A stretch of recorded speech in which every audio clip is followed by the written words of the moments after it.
Bonjour à toutes et à tous, on se retrouve aujourd'hui pour le dossier de Franco. Alors Franco, je pense que si vous me suivez depuis un moment, vous le savez, c'est mon dossier de cœur puisque je suis enquêtrice sur ce dossier et que vous allez le voir dans cette vidéo, j'ai fait avancer énormément les choses.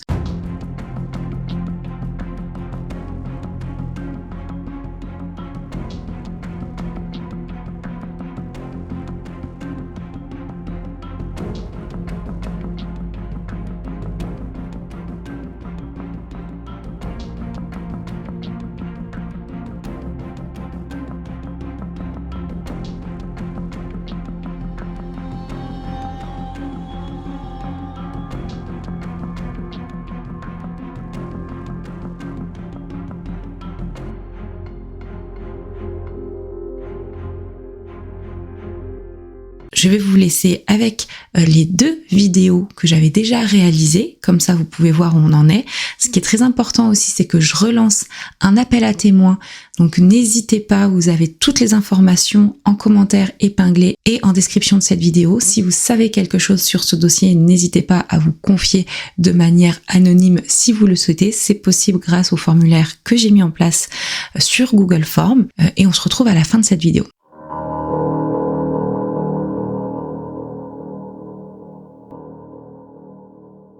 Aujourd'hui, nous allons parler d'un jeune homme, comme je vous disais, qui s'appelle Franco Imani Mouline Dahabi. C'est un jeune homme qui, au moment de sa disparition, allait tout juste avoir 20 ans. Il a disparu le mois de ses 20 ans. Franco est né au Kenya le 10 octobre 1996.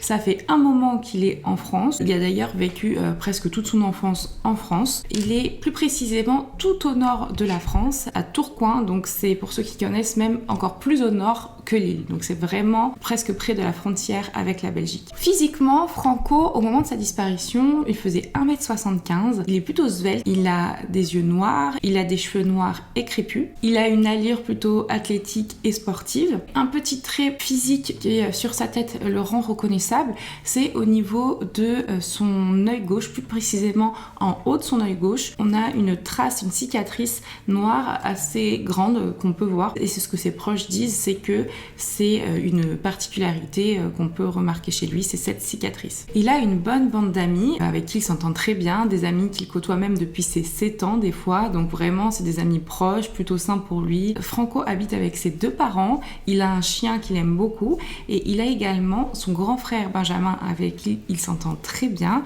et un petit frère dont on n'a pas trop d'informations parce qu'au moment de sa disparition en 2016, il était vraiment très petit. Franco, à l'époque de sa disparition, comme il avait 19 ans, il venait de terminer son lycée. De son côté, sa famille, ses parents voulaient qu'il continue en études secondaires et qu'il ait un diplôme, tout ça. Franco, il n'était pas trop dans le même objectif. Lui, il voulait travailler rapidement pour gagner rapidement de l'argent. Et c'est là qu'il y avait quand même un point de discorde avec sa famille, c'est que ses parents n'étaient pas vraiment d'accord avec ça, même s'ils le laissaient faire. À côté de ça, ses parents pouvaient être quand même assez stricts sur certaines choses, comme par exemple l'utilisation d'internet ou alors jouer aux jeux vidéo.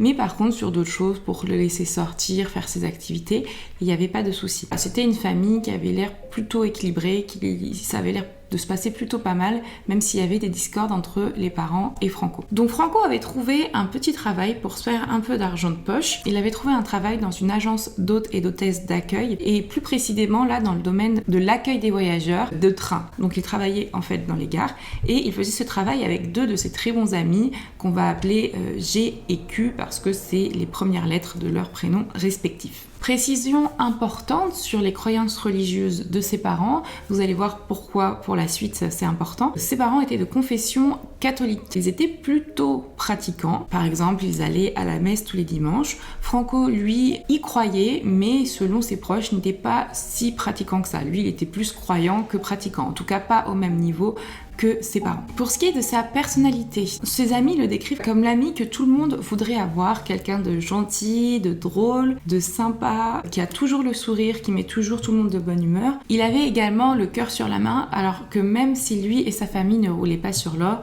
il pouvait très bien voir des personnes qui avaient besoin d'argent dans la rue et leur donner de l'argent. Par contre, ce qui est ressorti plusieurs fois, c'est qu'il pouvait être assez influençable. Par exemple, ses amis parlaient de sa faiblesse qui pouvait être les femmes, les jeunes femmes, parce que on va dire qu'il était capable de faire des choses qu'il ne ferait pas habituellement pour faire plaisir à une jeune femme. Exemple, un moment, il avait une rapide relation avec une jeune femme qui habitait à Roubaix, et donc ce jour-là, il avait quitté Tourcoing sans trop le dire à personne, et il avait un peu fugué pour passer la journée avec elle, et finalement il avait fini à dormir sur un banc à Roubaix. Le lendemain, il était rentré, mais c'est vrai que voilà, c'est des choses que tu fais quand t'es jeune, quand tu réfléchis pas trop. Voilà les choses que pouvait faire par exemple Franco pour une jeune fille. Il avait pas mal d'hobbies, il adorait le foot, ça c'est indéniable. Ses amis le disent, il parlait même qu'il voulait faire carrière dans le foot, même si au niveau de l'âge, il était déjà un peu vieux pour faire une carrière pro, mais il voulait faire carrière dans le foot, ça c'est sûr. Il aimait beaucoup le dessin, mais surtout beaucoup lire les mangas et également les regarder. Il allait souvent chez son ami G, qu'il connaît depuis ses 7 ans. D'ailleurs, la mère de G est comme la deuxième maman de Franco, pour vous dire à quel point ils sont proches. Il y allait beaucoup et passait souvent ses soirées à regarder des choses, à faire des recherches sur l'ordinateur de G qu'il avait dans sa chambre. Pourquoi ? Parce que chez lui, il ne pouvait pas aller sur internet comme il voulait, apparemment parce qu'il y avait un contrôle parental, et également aussi il ne pouvait pas jouer aux jeux vidéo comme il voulait, comme je vous le disais.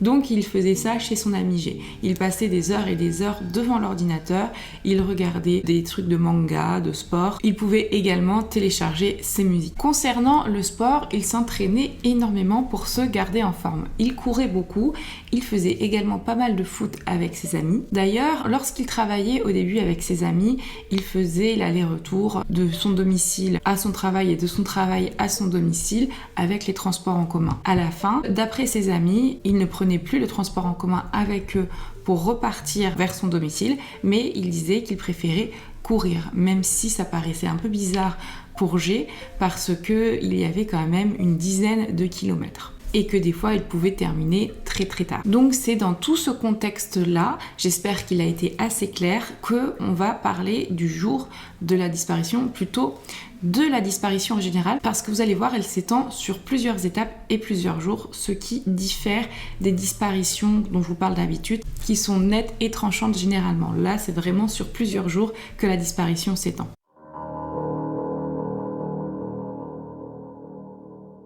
Nous sommes le 2 octobre 2016. On est toujours à Tourcoing. On est la veille de la disparition de Franco. Franco, ce jour-là, ce 2 octobre 2016, devait aller avec ses amis, un groupe d'amis, faire un foot en salle. Il ne s'est finalement pas présenté et n'a pas donné d'explication à son groupe d'amis. Le soir du 2 octobre, Franco passe la soirée chez ses parents, avec ses parents. Il y a juste son grand frère qui n'est pas là.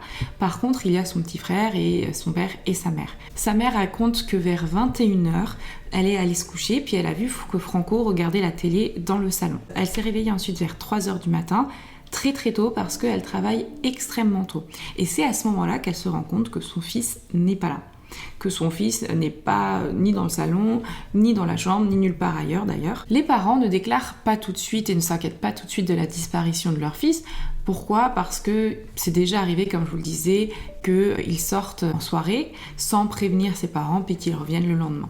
Le souci, c'est que maintenant, et vous en doutez bien, il ne revient pas. Là, on est le matin du 3 octobre 2016, c'est là que la maman se rend compte que son fils n'est plus dans l'appartement. Ses parents commencent à s'inquiéter. Sa mère remarque un peu les affaires qu'il a pris ou qu'il n'a pas pris dans sa chambre. Il a pris un sac à dos, il a pris sa carte bancaire, il a pris son portable et il a pris sa carte d'identité. Par contre, il a laissé et sa carte vitale et son passeport. Ce qui est un peu étrange, c'est qu'il a rangé toute sa chambre et ce n'est pas du tout dans ses habitudes. Donc tout de suite, qu'est-ce qu'on fait quand on a un jeune qui disparaît ? On essaye déjà de le contacter sur son portable, pas vraiment de réponse.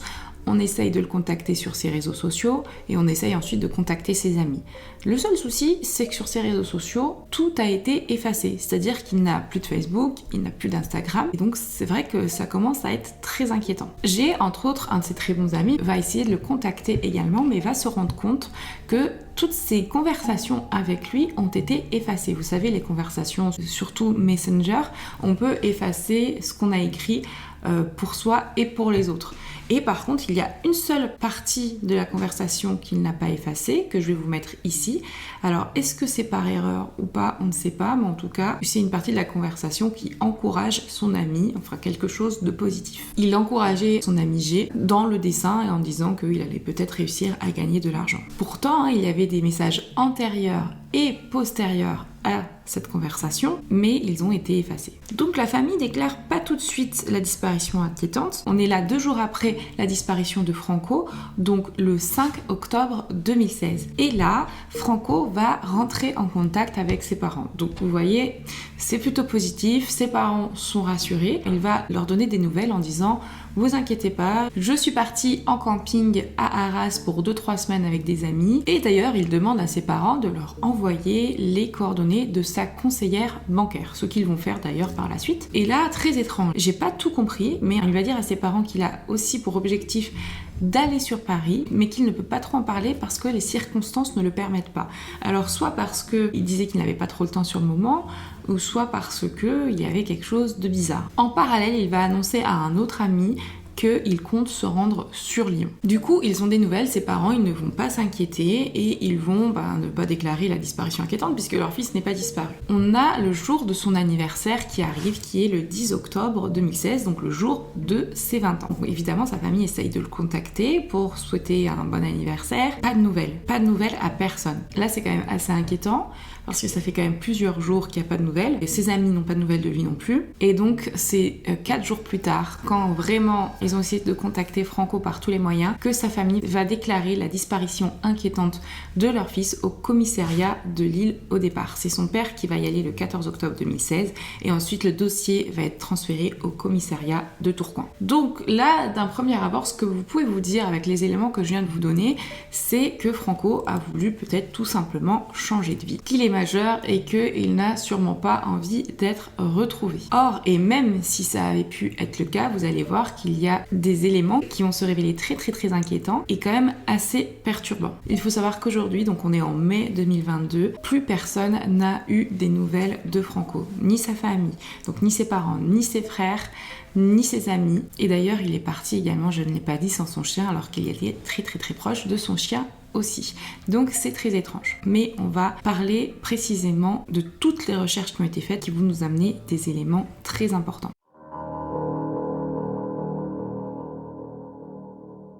Plusieurs recherches sont faites par le commissariat, notamment, très simplement, qu'est-ce qu'on se dit ? Bon, on sait ce qui s'est passé, on sait qu'il est parti, on sait qu'il a dit qu'il était censé être dans un camping à Arras. Donc ce qu'on va faire, c'est que le commissariat va regarder et ses relevés de compte bancaire et ses relevés téléphoniques et sa paye.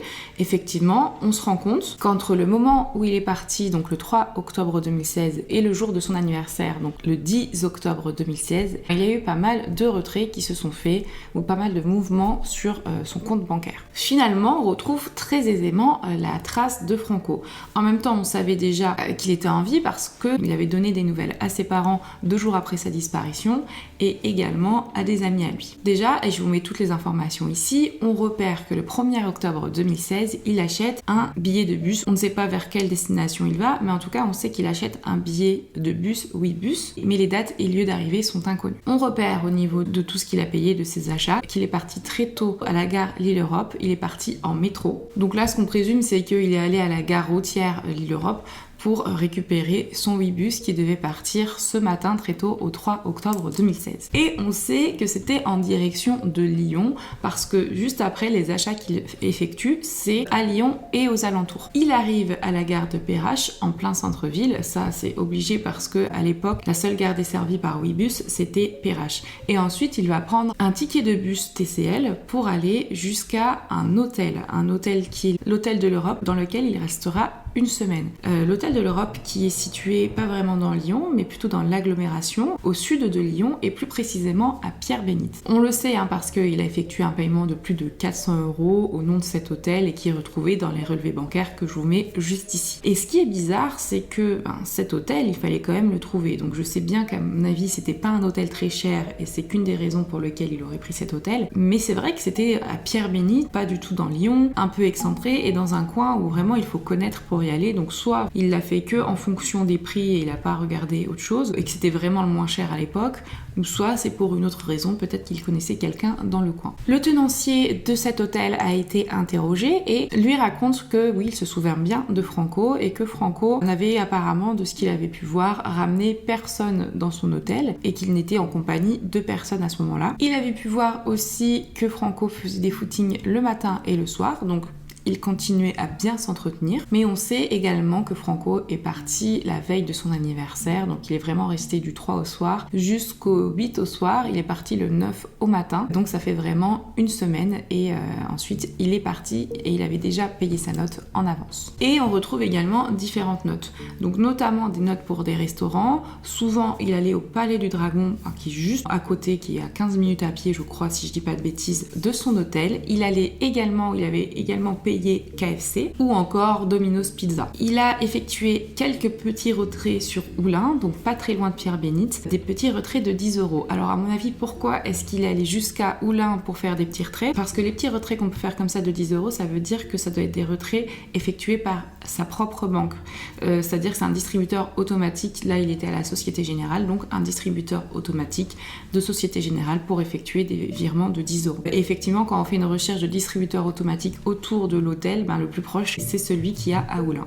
Donc c'est pour ça, à mon avis, qu'il allait faire ses petits retraits là-bas. Là, le 8 octobre, il change un peu ses habitudes. On est 2 jours avant son anniversaire et la veille de son départ de l'hôtel.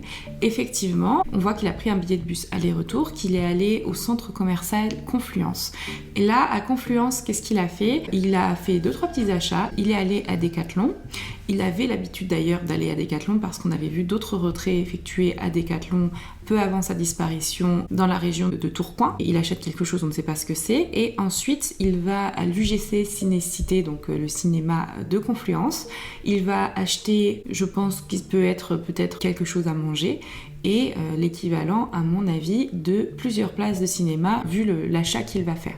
Donc il devait peut-être à ce moment-là être avec quelqu'un. C'est ce qui a judicieusement été relevé par les 2 enquêtrices ARPD. Et le plus troublant dans tout ça, c'est l'achat du 5 octobre 2016. Il a acheté un autre ticket Ouibus, donc on ne sait toujours pas la gare de départ ni la gare de destination. Quand je dis gare, c'est la gare routière, mais il a acheté un autre ticket de bus Ouibus d'une valeur de 13 €. Donc on ne sait pas. J'ai essayé de faire mes recherches de mon côté, mais 2016, Ouibus, sachant que Ouibus a été racheté par Blablacar depuis 2019, c'est compliqué de trouver des informations. Après le 9 octobre 2016, on se rend compte qu'il n'y a plus d'achat, qu'il n'y a plus de retrait. C'est assez inquiétant. Hormis 2 choses, on voit que le 12 octobre, il y a eu un virement fait par son employeur, donc l'agence d'hôtes et d'hôtesses de Tourcoing, et qu'il va y avoir aussi des cotisations prélevées, vous savez, automatiquement sur les comptes. Donc c'est pas des choses que lui a fait précisément.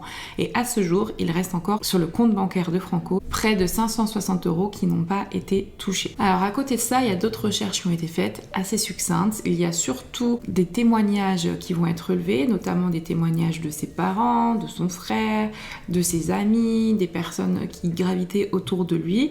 Il y a plusieurs choses qui vont ressortir, notamment sur sa personnalité, comme je vous l'ai expliqué, sur ce qu'il avait peut-être envie de faire, mais surtout il va ressortir le fait qu'il parlait à ses amis depuis quelque temps d'un projet qu'il avait envie de faire, mais qu'il ne pouvait pas en dire plus parce que ça pouvait être dangereux, donc très bizarre. C'est ce qu'il avait dit à ses amis, puis ses amis avaient dit ok, pas de souci, voilà. Donc c'est ce qui ressort, c'est qu'il avait parlé d'un projet depuis quelque temps quand même déjà qu'il avait prévu de faire. Mais on ne sait pas de quoi il s'agissait. On pense que c'est un projet qui pour lui pouvait lui ramener de l'argent. La police va aussi essayer de contacter la société Ouibus pour avoir des informations. Ça, c'était en 2017, si je me trompe pas. J'ai le procès-verbal, une copie du procès-verbal avec moi, mais il ne va pas y avoir de retour de Ouibus et la piste va s'arrêter là. Enfin, en novembre 2016, également, il va y avoir un ami du frère de Franco, donc de Benjamin, qui va dire lors d'une soirée à Benjamin qu'il a eu des nouvelles de son frère, donc de Franco, par texto, qui lui a envoyé un texto, qu'il a eu des nouvelles et qu'il aurait un nouveau numéro de téléphone. Lorsque la police a essayé d'entendre ce témoignage, cet homme, il s'est directement rétracté. Donc c'était peut-être juste pour parler l'effet d'une soirée ou je sais pas quoi, mais en tout cas, il s'est rétracté directement en disant que c'était pas ce qu'il voulait dire et c'est faux. Donc rapidement et par manque d'éléments, malheureusement, l'enquête sera classée sans suite en 2017. Vous pouvez le voir ici, le motif de classement est absence d'infraction. Désolée pour la qualité, c'est comme ça que c'est ressorti pour les copies qui nous ont été envoyées. En tout cas, c'est bien vu que ça a été classé sans suite. La famille est vraiment désemparée, ils ne savent pas quoi faire. on ne connaît pas tout le temps le système judiciaire, qu'est-ce qu'on peut faire ou quoi, et ben du coup derrière ce qu'ils ont fait, c'est qu'ils ont contacté l'ARPD pour qu'on puisse les aider à trouver où est leur fils, s'il va bien, en tout cas, qu'est-ce qui lui est arrivé. Le dossier a été pris par plusieurs enquêteurs et ensuite les nouvelles enquêtrices dont je vous ai parlé dans cette vidéo ont repris le dossier en 2021. Là, ce qu'elles ont fait, c'est qu'elles ont fait une demande d'envoi de copie du dossier de gendarmerie qu'elles ont obtenu, que j'ai pu voir également. Il y a quand même pas mal de procès-verbaux qui ont été dressés, également toutes les informations de relevés téléphoniques, relevés d'informations d'identité, tout ce qui est information bancaire que je vous ai mis aussi, je l'ai eu à travers ce dossier. Elles ont évidemment de leur côté pris contact avec la famille, avec le frère Benjamin qui lui a fait aussi quelques recherches de son côté mais qui malheureusement n'ont rien donné. Également avec tous les amis de Franco. Elles ont d'ailleurs eu leurs témoignages qu'elles ont recensés. Donc peut-être qu'ils pouvaient avoir des nouveautés par rapport à ce qu'ils avaient dit quelques années auparavant aux policiers. Elles se sont également rendues sur place à l'hôtel de l'Europe. Malheureusement, il est fermé depuis 2020, donc après la crise sanitaire. Sur internet, on a vu que dans les avis, c'était quand même très négatif. Donc on s'est dit peut-être qu'il y avait une mauvaise fréquentation de cet hôtel. Donc ce qu'on est allé faire, nous, il n'y a pas très longtemps, là, c'est qu'on est allé avec une des enquêtrices regarder un petit peu, demander autour du voisinage de cet hôtel s'ils avaient eu des soucis avec l'hôtel. Et ils ont tous été unanimes, aucun souci, pas de fréquentation bizarre, enfin aucun problème. En sortant en face de cet hôtel, on a vu qu'il y avait une église et je me suis dit, alors peut-être, on sait jamais, vu qu'il était de confession catholique, peut-être qu'il s'était rapproché de la religion et peut-être qu'il était allé dans cette église. Alors ce qu'on a fait, c'est qu'on y est allé, on a interrogé le prêtre là-bas, qui est nouveau depuis 2020 il me semble, et ce qu'on avait vu, c'est qu'il avait instauré un carnet où les gens pouvaient écrire depuis 2020 à l'entrée de l'église. Donc on lui a demandé s'il y avait des registres dans les archives qui dataient des années antérieures. Il a dit que avant ça, malheureusement, il n'y avait aucun registre, c'était lui qui avait instauré ça, et du coup on a pu discuter un peu avec lui. Malheureusement, comme il était nouveau, il n'a rien pu nous dire, et on l'a quand même laissé les informations de Franco si par hasard il y avait des nouveautés ou des nouvelles, et en tout cas il a pu voir à quoi ressemblait Franco, donc on ne sait jamais. Et ensuite, on a regardé un peu le dossier de disparition de Franco que nous avait transmis la gendarmerie. Puis là, j'ai observé un peu les derniers achats qu'il avait fait. Et j'ai vu, le jour où il est parti de l'hôtel, c'est-à-dire le 9 octobre, il a acheté un ticket TCL, donc un ticket de bus, aller cette fois-ci, donc pas aller-retour, il n'avait pas l'intention de revenir. Il a acheté quelque chose au Relais et chez Paul. Au Relais et chez Paul, c'est des enseignes qui ne sont présentes à la gare Perrache. En fait, il n'y a que ces deux enseignes-là à la gare Perrache quand on attend le train. Donc, je vous mets une photo ici. Et effectivement, je me suis dit, s'il est allé à la gare Perrache, c'est que, à mon avis, il avait acheté ce ticket Ouibus. C'est qu'à mon avis, ce jour-là, il est parti en Ouibus. Et que certainement, il n'était plus sur Lyon après, s'il a bien pris son bus. En plus de ça, les enquêtrices ARPD chargées du dossier ont fait évidemment des recherches sur tous les numéros de téléphone qui avaient contacté Franco avant sa disparition. Donc ce qu'elles ont pu observer, c'est que déjà le dernier appel qu'il a fait, c'est un appel le 8 octobre, donc la veille de sa disparition, la veille de son départ, et c'est appelé lui-même sur son portable. Et il a laissé un message de 8 secondes. Est-ce que c'était une erreur ou est-ce qu'il a laissé un message vocal pour qu'il soit écouté plus tard ? En tout cas, ça n'a jamais pu être fait par la police. Ensuite, elles ont appelé tous les numéros de téléphone. Elles ont repéré qu'il y a des numéros de téléphone qui correspondaient à son frère, à ses amis, à sa famille, mais il n'y a rien qui est ressorti de ces appels, il n'y a rien de bizarre qui est ressorti de tout ça. Également, les enquêtrices ont fait appel au collectif Mort dans la rue. Franco ne correspond à aucune des personnes de leur fichier. Une recherche a également été lancée sur Match ID qui recense tous les décès qu'il y a eu, et Franco, en tout cas d'un premier abord, ne fait pas partie des décès recensés. Évidemment, les enquêtrices ont essayé d'avoir contact avec Blablabus, comme je vous disais, qui a repris maintenant l'entreprise Ouibus à l'époque, et elles n'ont eu aucune information. Elles ont essayé de les appeler, d'avoir des informations sur quel aurait pu être le trajet à ce moment-là, pour ce prix-là. Aucune information, sachant qu'on n'a pas les mêmes capacités ou les mêmes moyens qu'un commissariat de police, et qu'on baissait les bras juste parce qu'ils n'ont pas eu de nouvelles, juste parce que l'entreprise ne leur avait pas répondu à l'époque. Donc ça, c'est vraiment l'élément qui pour moi est très frustrant car c'est l'élément central qui nous donnerait juste un endroit où chercher si on savait s'il avait pris le bus et à quelle destination le bus se rendait. Donc voilà aujourd'hui où est-ce qu'on en est au niveau des recherches. Comme je vous disais, ça fait presque 6 ans maintenant et on n'a plus aucune nouvelle de Franco. C'est quand même assez inquiétant parce qu'il restait de l'argent sur son compte, parce que Franco essayait de s'en sortir dans la vie et qu'aujourd'hui on n'a plus de nouvelles. Le dossier a été classé sans suite en 2017, mais là aujourd'hui ce qu'on cherche à faire, c'est qu'on cherche à le rouvrir parce qu'on a recensé les éléments inquiétants ou des éléments qui pourraient être encore explorés pour retrouver la trace de Franco et savoir si aujourd'hui tout va bien pour lui, s'il est encore en vie. Il y a certaines théories inquiétantes qui ont été envisagées et certaines autres qui le sont encore aujourd'hui. Vous allez voir, je vais vous les exposer dans la partie théorie. D'ailleurs, c'est la partie pour laquelle je vous demande toujours, avant que je vous les expose, de me dire ce que vous en pensez dans les commentaires. Petit moment aussi pour moi, pour l'algorithme, n'hésitez pas à liker, à partager la vidéo. Et pour Franco et la famille, n'hésitez pas à partager cette vidéo dans vos groupes Facebook, sur vos réseaux sociaux, dans les groupes de recherche, pour que cette disparition qui est très peu connue soit un peu plus connue aujourd'hui.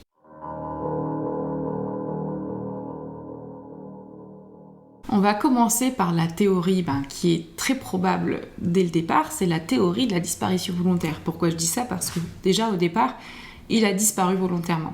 Bon, c'est vrai que derrière, il a donné des nouvelles à sa famille 2 jours après, mais on part déjà sur une disparition volontaire de base.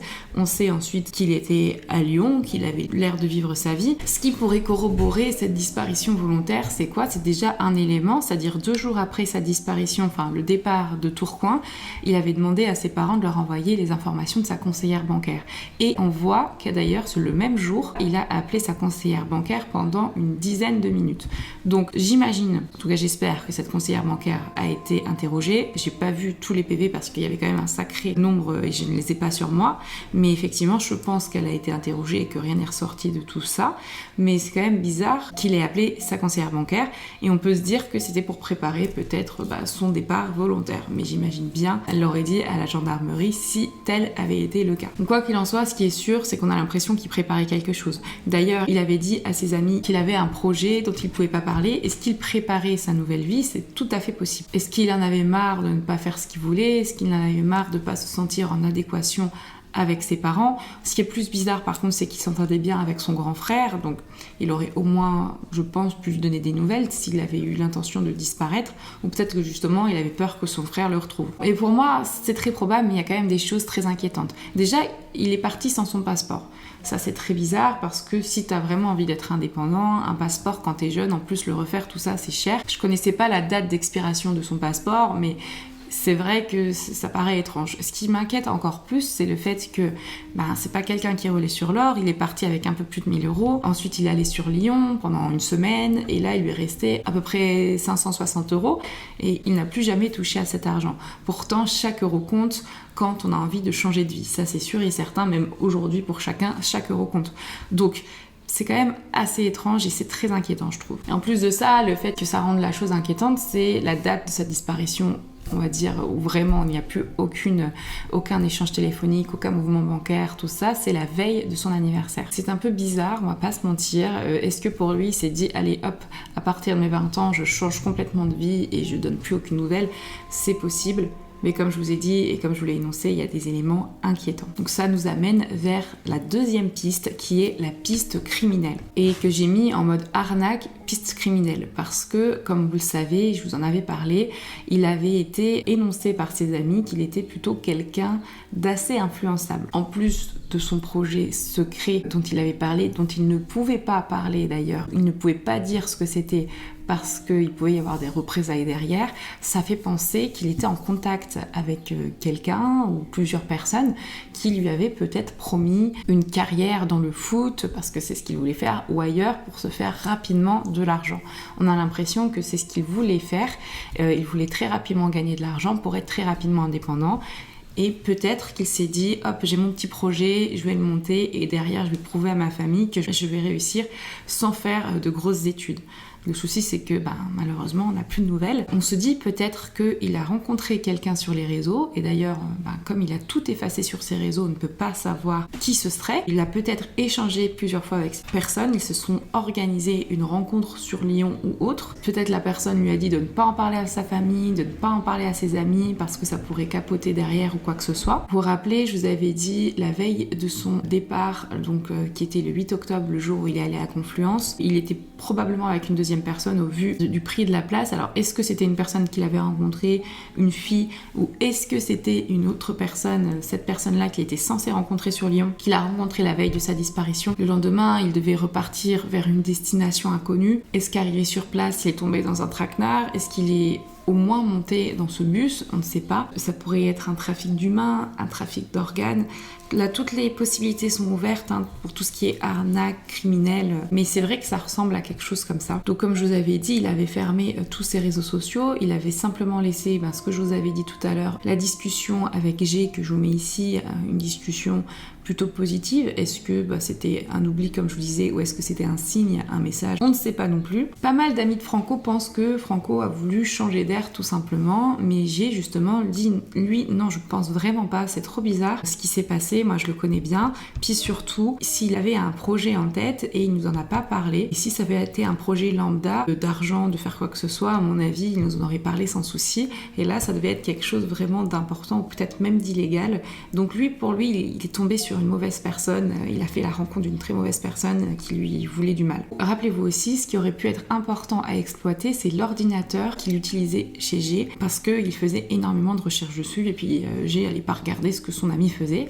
Et effectivement, le souci, c'est qu'on s'est très vite rendu compte que toute l'historique avait été effacée. Donc vraiment, il a essayé de laisser aucune trace, Franco, et ça, c'est quand même très inquiétant. Est-ce que c'était une demande express des personnes qui étaient en contact avec Franco, de leur dire tu effaces tout ce que tu as fait comme recherche, tu effaces tous tes réseaux sociaux, tu donnes plus aucune nouvelle à ta famille, et ensuite on va gérer notre projet, et derrière tu pourras mettre bien tout le monde avec ce que tu auras gagné. Mais en tout cas, ça nous emmène vers 3 autres pistes, et une piste qui avait été relevée par la mère de Franco dès le début. La mère de Franco, dès le début, elle a pensé à la piste de la radicalisation et de la Syrie. Pourquoi je dis ça? Parce que déjà à l'époque, c'était une autre ambiance. Vous vous souvenez, on était en 2016. Ça faisait presque 1 an que les événements du Bataclan et de Paris s'étaient passés, et ça restait dans toutes les mémoires. À ce moment-là, il y avait une grosse vague de recrutement de jeunes, plus ou moins jeunes, ou de personnes assez influençables pour la Syrie, justement. Et sa mère, direct, elle s'est dit peut-être que c'est ça, peut-être qu'il est parti. Au départ, je vous avais dit, faites attention à la religion. Il était de confession catholique, même s'il n'était pas très pratiquant. D'après ses amis, avec certains avec qui il était déjà allé à la messe, il avait l'air d'y croire. Pourtant, moi, après que j'ai écrit mon script, j'ai fait des recherches, puis je me suis rendu compte qu'en fait, la religion n'avait pas tant un impact de base sur le recrutement et la radicalisation. On pourrait penser que ce sont des personnes essentiellement de confession musulmane qui pourraient se radicaliser dans ce sens-là et partir faire le djihad, mais il se trouve que il y a une étude qui a été faite, et en fait il y a beaucoup d'athées qui partent, et aussi des personnes de confession catholique. Donc en fait c'est pas, je pensais que c'était un argument, mais apparemment ce n'en est pas un. Ça pourrait être le cas si ils lui ont fait miroiter le fait de gagner beaucoup d'argent et d'avoir une meilleure vie. Mais d'après son entourage, qui était un entourage positif, sa famille, c'est quand même, ça correspond pas à Franco, qui n'avait pas eu du tout de symptômes, on va dire, de signes de radicalisation avant son départ. Alors, est-ce que ce serait pour ça qu'il se serait entraîné à fond? Peut-être qu'il voulait être dans une forme olympique pour pouvoir faire le djihad. Moi, j'y crois pas trop. Je crois surtout qu'on lui avait promis quelque chose dans le sport, vous voyez, et qu'il a voulu s'entretenir énormément. Et le fait de courir comme ça, je penserais plus au foot que la radicalisation. Mais c'est quand même une piste qu'il ne faut pas négliger, je pense, parce qu'à l'époque, il y a eu beaucoup de jeunes qui ont été retrouvés comme ça aux frontières et qui pouvaient partir en Syrie. Après, c'est très compliqué d'en revenir. Je pense qu'à mon avis, il serait parti avec son passeport, même si à mon avis, on lui aurait peut-être fourni des faux papiers pour qu'il puisse partir librement. Mais je pense qu'à mon avis, il serait parti avec son passeport. On aurait vu d'autres types de retraits sur son compte, mais par rapport au fait de regarder un projet secret, de s'isoler un peu de sa famille, de ses amis, on pourrait penser à autre chose, on pourrait penser à l'influence sectaire, une secte peut-être. Se retirer de tous les réseaux, se couper du monde, on va dire, actuel, le fait qu'il soit influençable, le fait qu'il soit parti de chez lui, qu'il n'ait plus donné aucune nouvelle à partir de la date de son anniversaire. Peut-être qu'on lui a fait croire que c'était pour une renaissance, qu'il allait vivre une meilleure vie, tout ça. Et c'est vrai que c'est très possible. Peut-être que finalement, il a voulu partir de manière intentionnelle,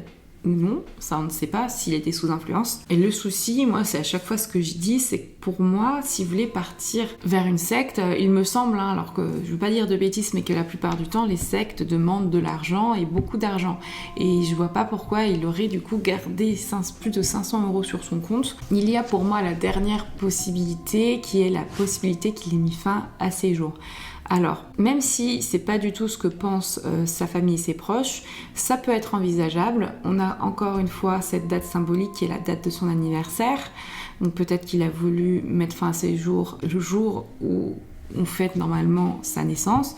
Peut-être qu'il y avait un mal-être que personne n'avait pu déceler. Peut-être qu'il est parti, qu'il avait préparé tout ça pour éviter de faire mal à sa famille, il s'est éloigné d'eux, il est parti une semaine, n'a plus donné aucune nouvelle. Je trouve que les agissements qu'il a eu avant son départ à Lyon, le fait qu'il s'entretienne, qu'il fasse du sport, ses agissements quand il était sur Lyon, ne me fait pas pencher vers cette thèse, même si je pense que on n'est jamais à la place de la personne, on ne peut pas savoir. Mais moi, je pencherais vers la thèse de l'arnaque qui a mal tourné, on va dire, qu'il ait rencontré une mauvaise personne qui lui a fait croire qu'elle pourrait peut-être lui donner une meilleure vie avec un super salaire. On arrive vers la conclusion. Le nœud de l'histoire, pour moi, c'est quoi ? C'est ce départ par Ouibus, cet achat qu'il avait fait pour partir ce 9 octobre 2016. Ce qui est vraiment frustrant, c'est le fait qu'on n'ait eu aucune réponse de la société, que les policiers ne sont pas allés creuser plus loin alors que eux ont les moyens de savoir, et que là on se retrouve en 2022, que ça a été racheté Ouibus par Blablabus. Donc j'espère qu'il y a encore des fichiers, qu'on va pouvoir avoir la main dessus et qu'on puisse au moins savoir les départs qu'il y avait ce jour-là, cette heure-là, et pour ce prix-là. Franchement, il n'y en a pas des milliers non plus, donc ce serait important de le voir pour au moins qu'on ait de quoi travailler sur une autre piste, pour pouvoir peut-être fermer la piste de Lyon et travailler sur une piste de la destination pour laquelle il se dirigeait. Là, ce serait vraiment intéressant. Il est très probable aussi, attention, que Franco ait voulu refaire sa vie ailleurs. Dans ce cas-là, nous, notre travail, c'est quoi ? C'est simplement de prouver que Franco est encore en vie, de voir si c'est possible d'avoir des informations sur est-ce qu'il veut être en contact avec sa famille ou quoi. Ici, il n'a pas envie d'être en contact avec sa famille. On prévient simplement sa famille qu'on l'a retrouvée, qu'elle ne veut plus avoir de contact avec elle, et on aura fait notre travail. Le but, c'est pas d'obliger deux parties de famille à se retrouver. Le but, c'est de retrouver une personne et de savoir si elle a envie et qu'elle va bien. C'est le principal. Moi, j'espère que ça, qu'on retrouve Franco et qu'il ait juste plus envie de parler à sa famille. Au moins, on sait qu'il est en vie, même si c'est compliqué pour la famille derrière. Aujourd'hui, de toute façon, tout ce que je vous ai exposé, toutes les théories sont encore valables. Ça fait quand même un peu peur et je pense que vous comprenez pourquoi c'est inquiétant au niveau de tous les éléments que je vous ai amenés. Et sa famille est vraiment perdue, elle ne sait plus vraiment quoi faire. Donc c'est pour ça que notre travail est important, et essayer de faire rouvrir une enquête, c'est important aussi. Si vous avez des informations, on ne sait jamais si quelqu'un a vu Franco quelque part ou reconnaît Franco, n'hésitez pas à me contacter directement ou à contacter la RPD sur le site internet ou contacter le numéro du commissariat de Tourcoing que je vous mets ici. Même si l'enquête est fermée aujourd'hui, l'information sera toujours très bonne à transmettre.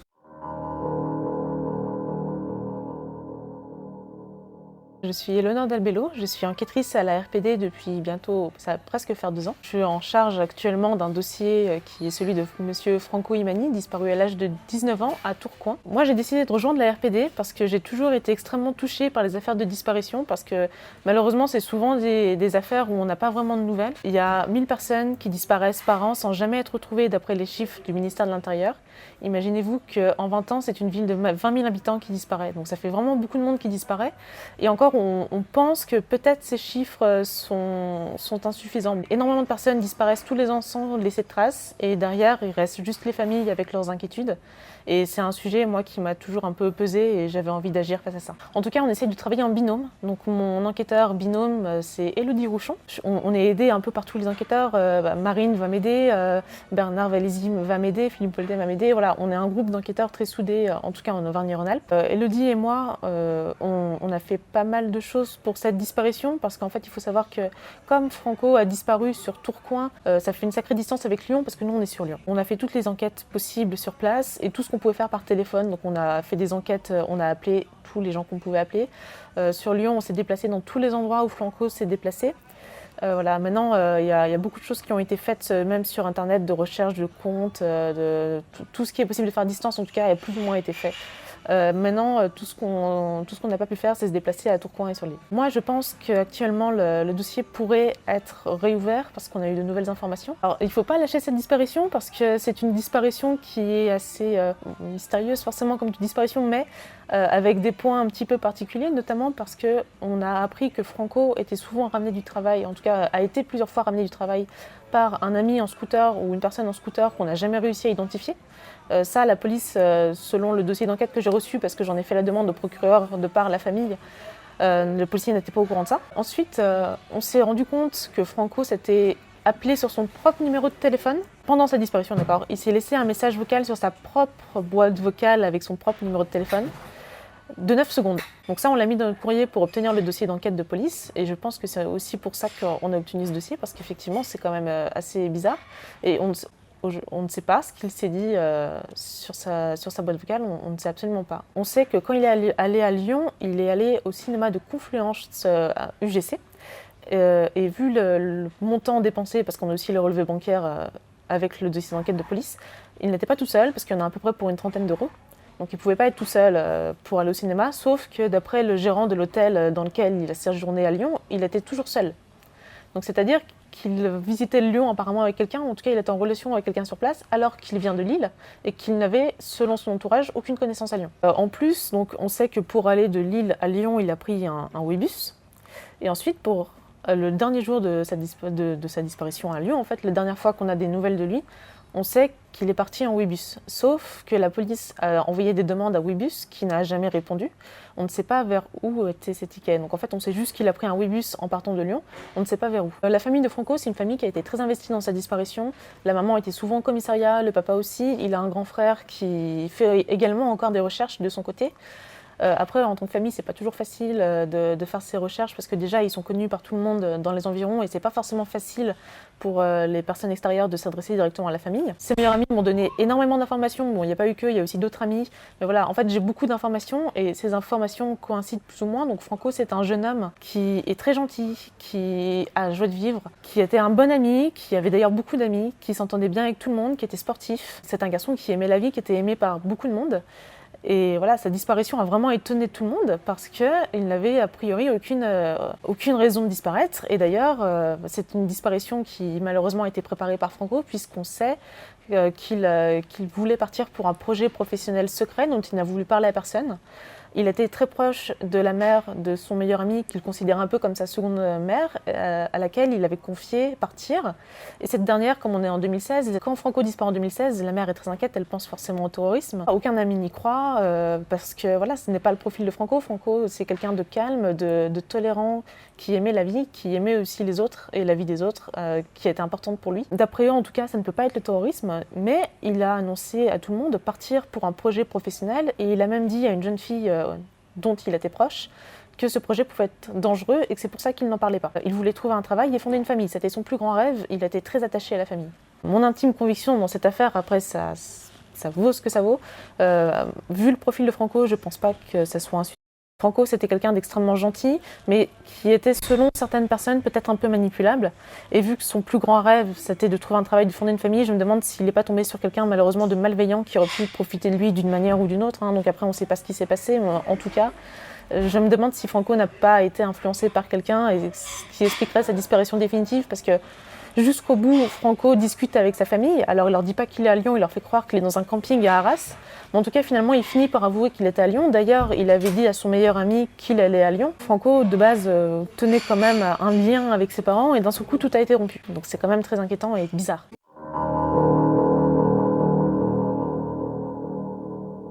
Pour moi, cette année 2025 est charnière dans les avancées de l'enquête du jeune homme disparu. Et j'ai vraiment hâte de vous exposer les mises à jour de ce dossier. Et aujourd'hui, pour une fois, on va parler d'un de mes dossiers puisque je suis l'enquêtrice principale, l'enquêtrice référente sur le dossier de la disparition de Franco. N'hésitez pas à rester jusqu'à la fin de la vidéo, c'est très important parce que vous pourrez aider la famille de plusieurs manières et une de ces manières c'est effectivement si vous savez quelque chose, vous pouvez témoigner de manière complètement anonyme grâce au fichier de Google Forms tout simple que je mets en place pour des vidéos de ce type et comme ça vous pouvez témoigner, laisser votre témoignage en toute sécurité sans que vous ne puissiez être inquiété de quelque manière que ce soit. Par exemple, je le mets en avant ici pour la dernière vidéo que j'ai sortie, la disparition du jeune Thomas Riot. On a eu plus d'une dizaine de témoignages dont la moitié sont très pertinents et intéressants pour l'enquête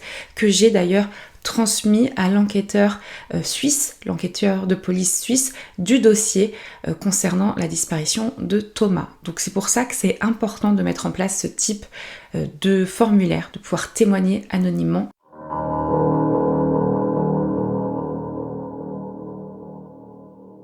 Rappelez-vous, Franco Imani Mouline Dahabi est un jeune homme qui est né au Kenya le 10 octobre 1996.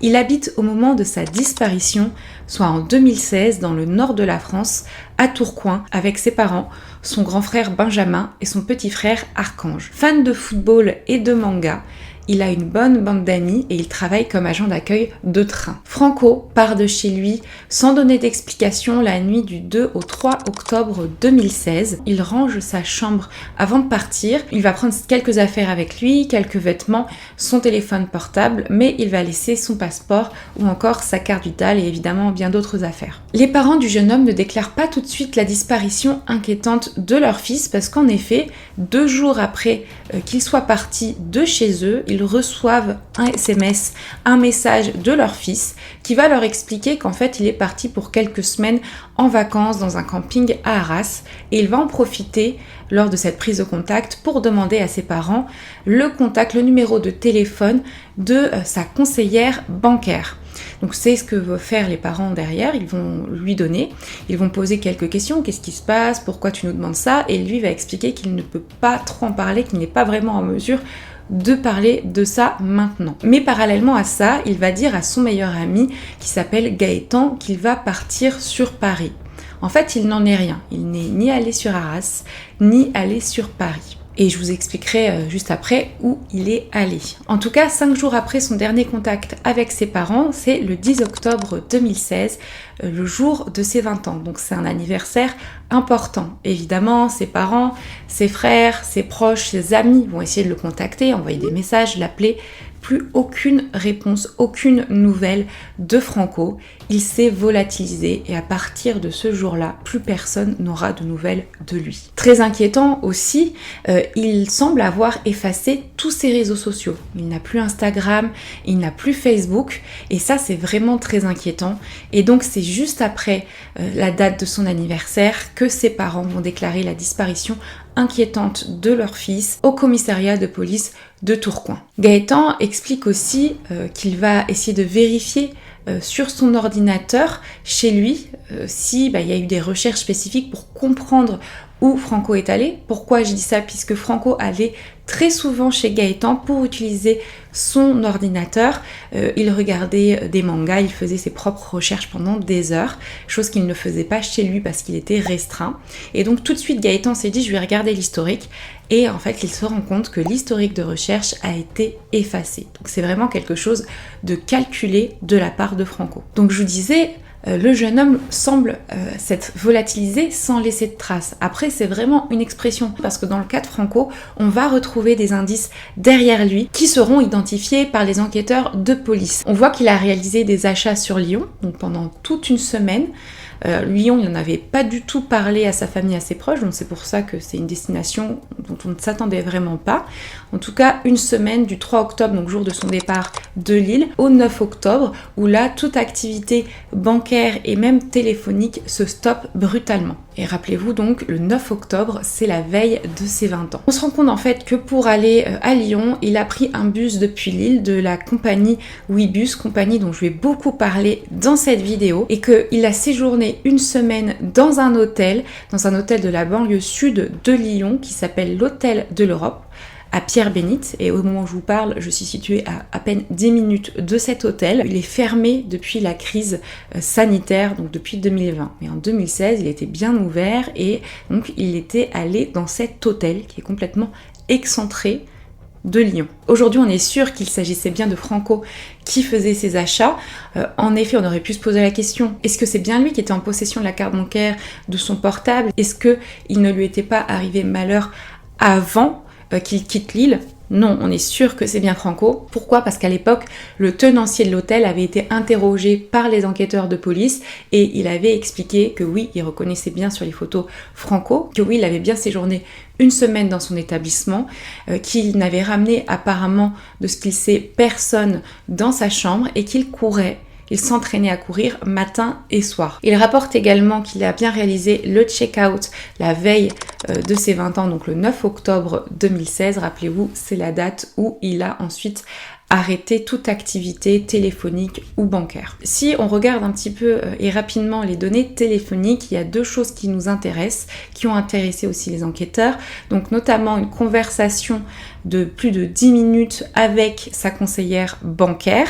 Et effectivement, c'était juste après que ses parents lui aient donné les coordonnées de l'agence. Donc on s'est dit qu'il y avait un rapport avec ça. C'est très important puisqu'en plus de ça, il reste encore de l'argent à l'heure actuelle où je vous parle là sur le compte bancaire de Franco. Donc on s'est dit s'il y avait un problème d'argent, puisqu'il n'était pas vraiment très à l'aise financièrement, c'est bizarre qu'il reste 500 € sur son compte aujourd'hui. Donc ce qu'ont fait les enquêteurs, c'est qu'ils ont demandé, interrogé les personnes de l'agence pour avoir des informations sur cet appel. Mais il faut savoir que sans mandat qu'ils n'ont pas pu délivrer, la banque a refusé de leur donner ces informations. Et deuxième point important, c'est que la veille de sa disparition, Franco s'appelle lui-même sur son téléphone et laisse un message vocal de 9 secondes. Ça, c'est vraiment étrange, mais on n'a toujours pas pu élucider ce point à l'heure actuelle. Très rapidement, concernant les achats de Franco, il n'y avait rien de fou, c'était des achats dans des fast-food. Il est aussi allé au cinéma et au Décathlon du centre commercial de Confluence, donc qui est situé à Lyon 2e, non loin de la gare routière de Lyon-Perrache par laquelle il est arrivé, et qui est vraiment situé plus dans le sud de Lyon, donc plus proche aussi de la banlieue sud où il est résidé pendant une semaine. Mais le plus important dans tous ces achats, c'est effectivement l'achat d'un nouveau billet de bus, toujours de la même compagnie, donc Ouibus. Dès qu'il arrive sur Lyon, il va effectuer cet achat. C'est un achat d'une valeur de 13 €. Mais quand on regarde ses comptes, on ne connaît pas la destination de ce billet. On sait très certainement que comme il est arrivé par la gare routière de Lyon-Perrache, il est très certainement reparti par cette gare, mais c'est tout ce qu'on sait. Donc on pense que la dernière trace à ce moment-là des informations qu'on a, c'est bien à Lyon-Perrache. Et ce sera confirmé un peu plus par la suite. Donc on estime vraiment, de ce qu'on a pu voir, qu'il est parti le 9 octobre 2016 en bus, même si on n'a pas la preuve à ce moment-là, c'est tout simplement que ça correspond à la date à laquelle il quitte l'hôtel. Les policiers ont bien essayé d'avoir des informations auprès de la société de transport concernant le dossier d'achat de Franco, mais également et surtout la destination de ce billet de bus. Ils ont envoyé une réquisition que je vous mets ici à l'écran. Malheureusement, la société n'a pas donné suite à cette demande. Et très rapidement par la suite, l'enquête s'est essoufflée et malheureusement, le dossier a été classé sans suite, faute d'informations en 2019. Et là, je vais vous parler de l'enquête initiale ARPD. L'ARPD a très rapidement été contactée par la famille dès 2017, sauf qu'elle n'a pas réellement été saisie. En tout cas, la véritable enquête associative a commencé en 2021 lorsqu'une jeune bénévole a repris le dossier. Vous la connaissez puisque vous l'avez vu Dans ma première vidéo en mai 2022, il s'agit d'Éléonore qui a fait un gros travail sur cette disparition. Éléonore, c'est une jeune lyonnaise qui, 5 ans après la disparition, donc en 2021, je vous le disais, a repris contact avec la famille. Elle a recréé un lien, notamment avec le grand frère Benjamin et la mère de Franco, Françoise. Elle se rend compte rapidement qu'ils n'ont jamais eu accès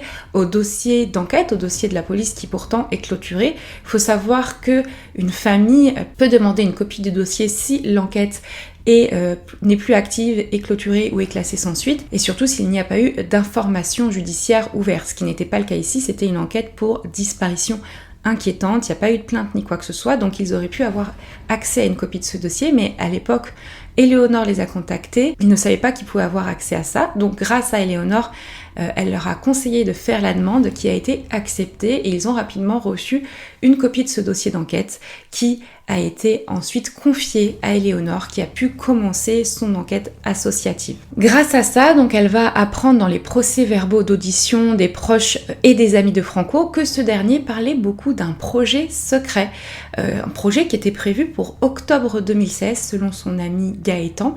Période donc effectivement où il a disparu. Il parlait un petit peu de ce projet, mais il n'allait jamais dans les détails, ou en tout cas, il restait très flou. Donc en fait, on ne savait pas de quoi il s'agissait.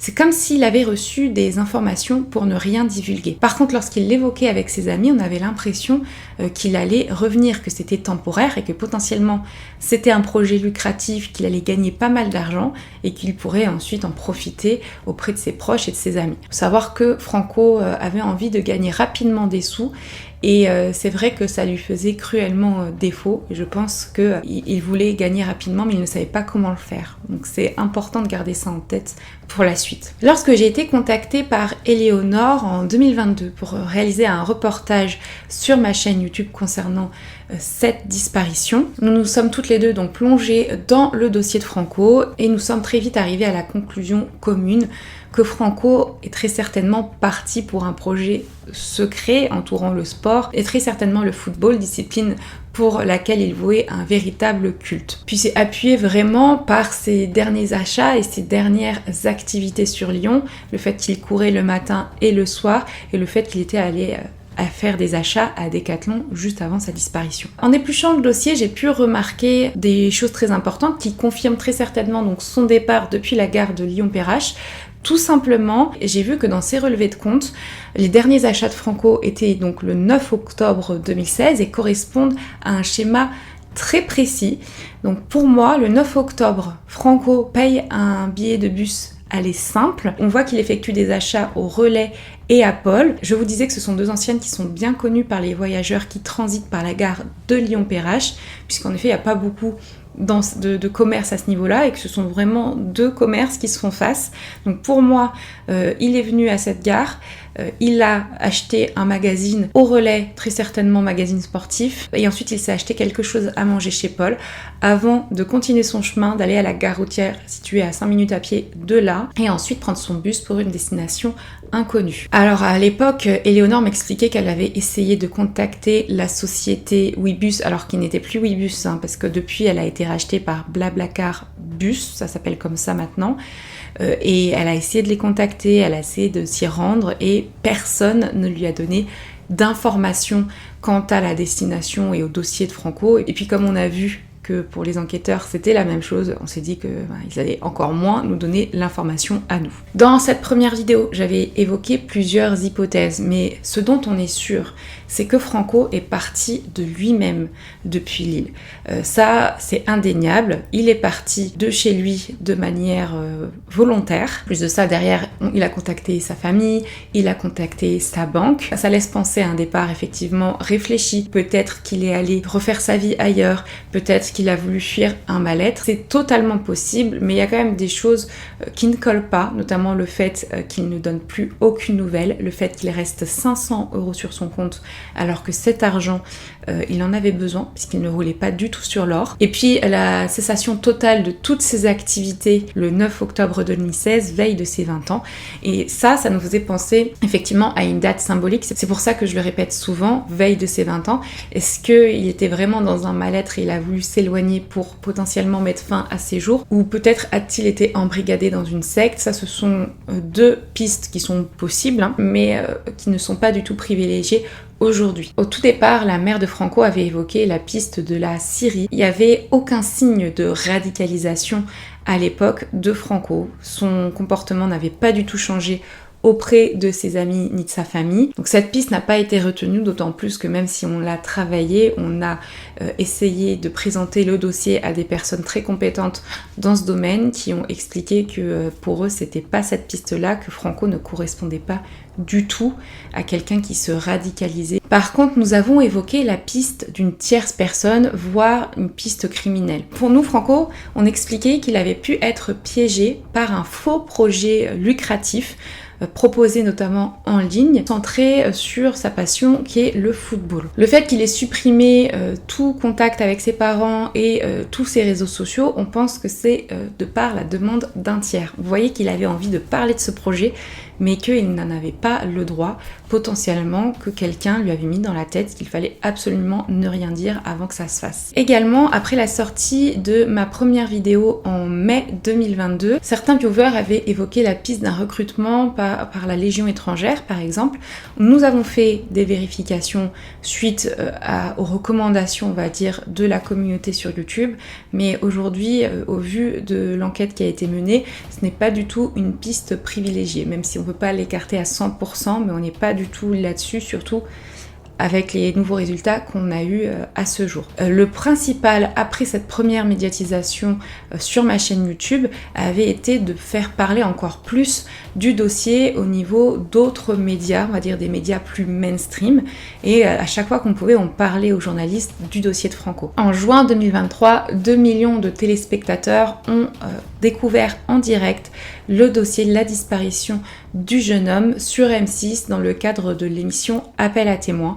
Vous savez, c'est l'émission avec laquelle je collabore via mon activité associative de chargée de communication au niveau du national de l'association. On a eu quand même pas mal de témoignages. Malheureusement, nous avons vérifié les témoignages et à chaque fois, c'était des fausses pistes. À la suite, on a quand même eu plusieurs médias qui se sont intéressés à ce dossier et donc il y a des journaux qui ont publié des articles qui, vous savez, continuent de faire parler de cette disparition qui pendant plusieurs années était restée inconnue du grand public. De son côté, Éléonore avait récupéré, en allant une fois avec moi sur l'île, des affaires personnelles de Franco. Donc on avait récupéré pas mal de choses, donc notamment des cahiers, des livres, des classeurs où lui-même écrivait dedans, ou des classeurs de collection, vous savez, en pochette plastique, où dedans on retrouvait pas mal de journaux de foot. On a fouillé dedans toutes les deux et on a retrouvé ensemble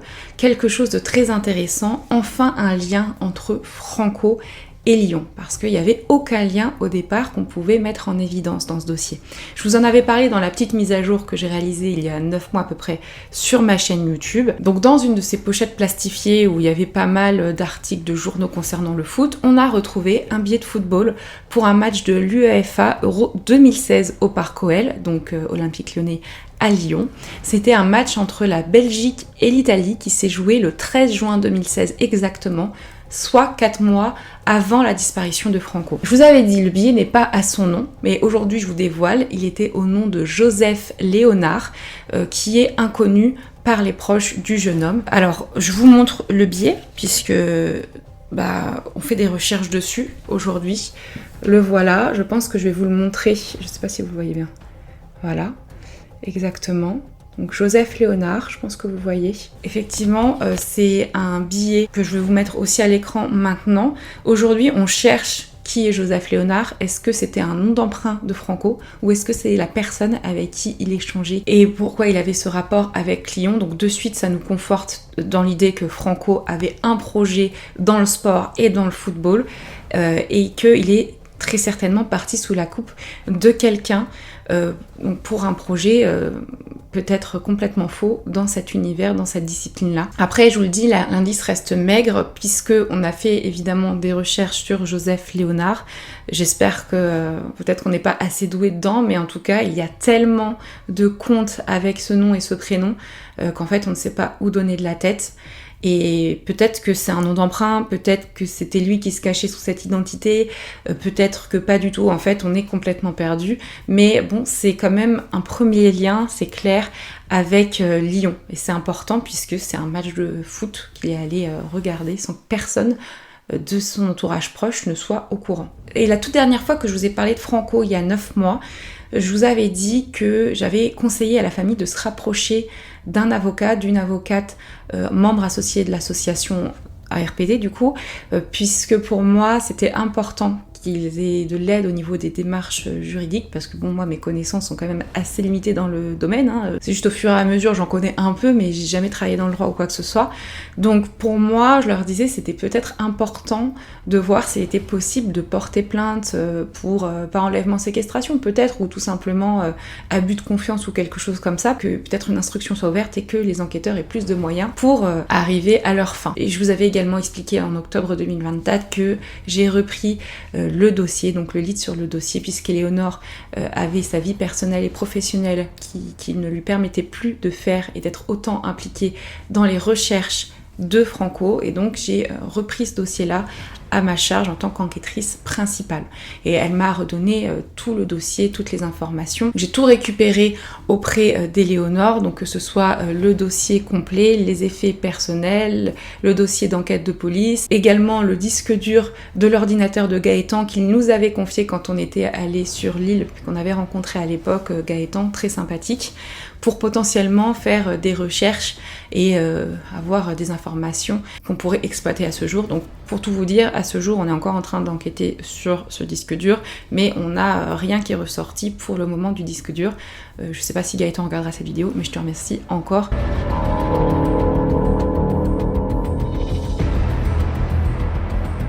Là, on arrive à la mise à jour, et la mise à jour, ça concerne tout simplement mon enquête depuis que j'ai repris le dossier, c'est-à-dire depuis octobre 2024. Je vais vous exposer ce que j'ai réalisé et vers où on s'amène aujourd'hui, puisqu'on a une information capitale qui est ressortie de cette enquête et j'en suis très fière. Donc dès les premières démarches, dès que j'ai récupéré le dossier, qu'est-ce que j'ai fait? Tout simplement, j'ai créé un groupe WhatsApp. Ça paraît bête, mais un groupe WhatsApp avec tous les membres de la famille, puis moi évidemment au milieu. C'est important pour garder un contact assez récurrent avec les familles et que personne ne soit mis de côté dans les informations qui vont être fournies. Donc ce qui est bien, c'est que dès que j'ai une information, dès que j'ai une question à poser, et comme il n'y avait pas encore de groupe comme ça créé, on peut le faire directement et tous les contacts sont quand même plutôt récurrents et je pense qu'il n'y a pas vraiment une semaine où on passe sans vraiment se donner des nouvelles ou donner une petite information par-ci par-là. Donc pour moi c'est important de garder ce lien avec la famille pour leur montrer qu'on est là et qu'on ne fait pas rien, même si nous aussi on a notre vie à côté. Ce que j'ai fait aussi, c'est que le dossier, je ne suis pas sûre que tout le monde l'avait, vous savez, le dossier d'enquête, la copie. Donc ce que j'ai fait, c'est que j'ai numérisé tout le dossier que j'ai récupéré.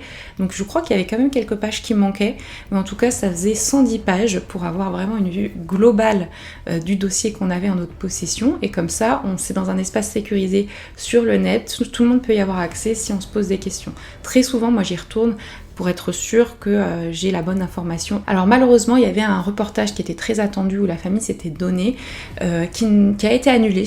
Ça arrive. Et bon, de mon côté, j'abandonne pas. Dès qu'on me demande est-ce que vous avez un dossier à médiatiser, tout ça, je parle tout de suite du dossier de Franco. C'est pour ça que récemment, vous avez pu me voir dans un mini reportage sur Combini. Donc je vous mets le lien évidemment en barre de description. Alors même si ça dure pas beaucoup de temps, on a pu repartir sur les derniers pas de Franco, donc c'était à Lyon-Perrache et au centre commercial de Confluence pour un petit peu se rendre compte de notre travail entre guillemets, puisque j'en parle assez globalement, mais aussi pour moi c'était encore une fois une opportunité de parler du jeune homme disparu en 2016. Entre temps, donc ça y est, officiellement le cabinet de Cathy Richard a été saisi pour le dossier de la disparition de Franco. Alors en ce moment, vraiment, je vous ai dit, le but c'est que la famille puisse être à même de porter plainte et que cette plainte soit reçue par le parquet. Pour ça, il faut vraiment que le cabinet analyse le dossier et ils ont fait une demande officielle de récupération du dossier d'enquête que nous on a déjà.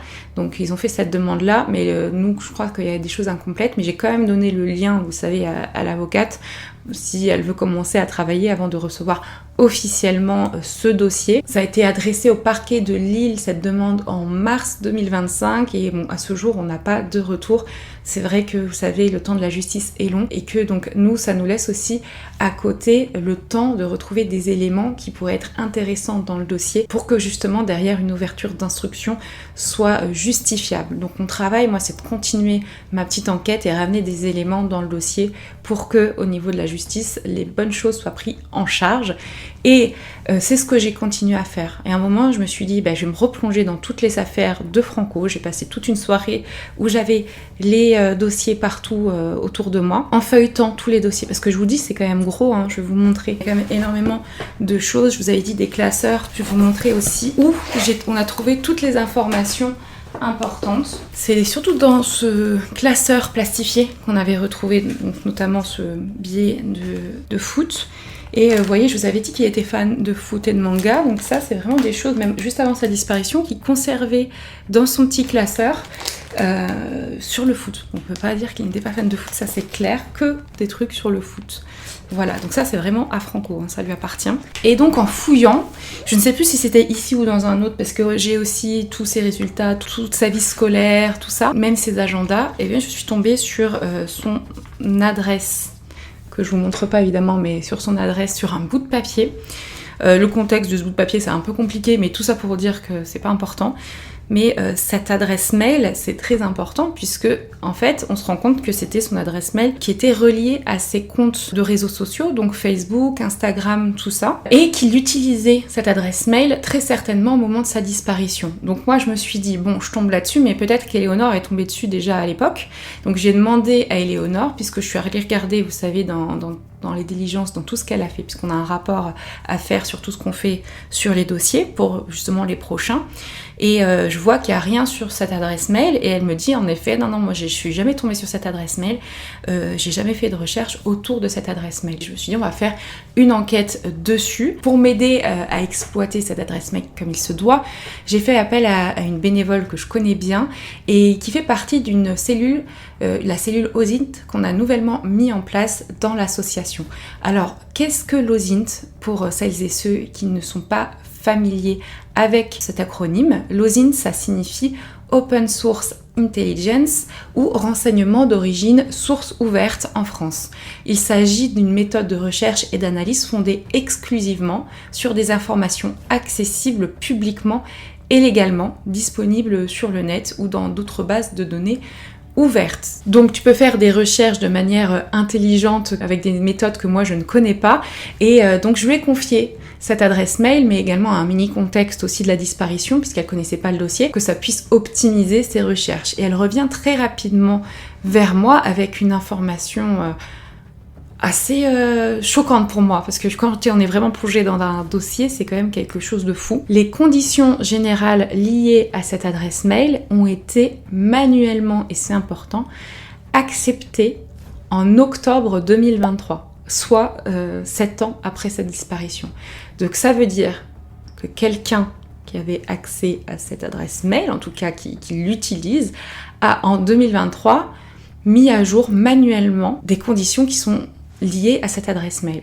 Donc moi, j'étais là, waouh, c'est quand même quelque chose de fou. Mais avant toute chose, je me suis dit, attends, il y a quand même la famille qui le cherche, il y a quand même Éléonore.